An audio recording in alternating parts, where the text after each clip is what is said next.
Tuberculosis is a disease caused by mycobacterium tuberculosis which requires a high degree of oxygenated tissue in which to grow.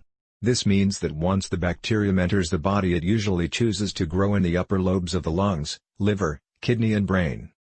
Individuals can catch tuberculosis by breathing droplets in the air that contain the bacteria.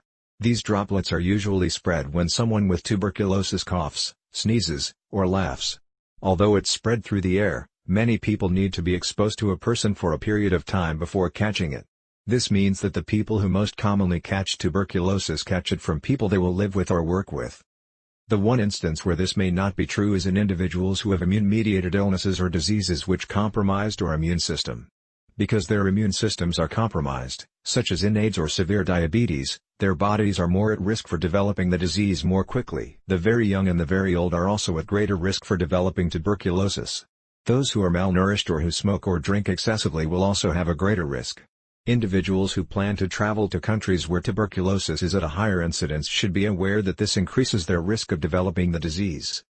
Once an individual breathes in a tiny droplet of saliva or mucus that carries the bacteria will travel to the alveoli.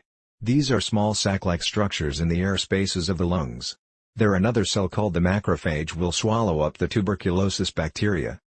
At this point the bacteria can grow within the lungs and also be transmitted to the lymphatic system and bloodstream where it can spread to other organs. When the bacteria has grown enough in numbers to cause clinically detectable disease, an individual is said to have tuberculosis.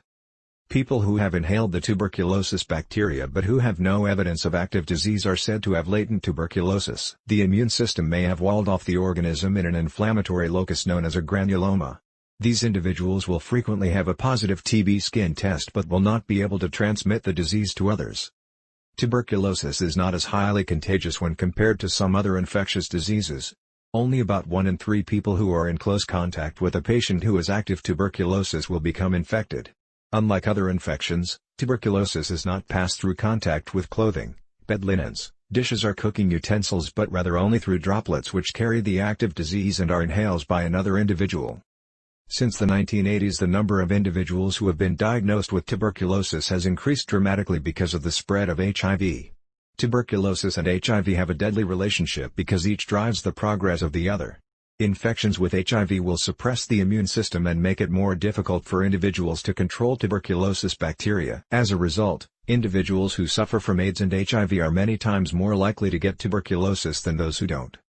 Another reason that tuberculosis remains a major killer both in the United States and outside the United States, is the increase in drug-resistant strains of the bacteria. The bacteria has developed the ability to survive the antibiotics and the ability to pass that ability to the next generation of bacteria. The surviving bacteria become resistant to drugs, which is the major reason that antibiotics are used in the initial 2-month treatment of the disease. For more informative videos and articles about health and fitness please visit us at malehealthclinic.com.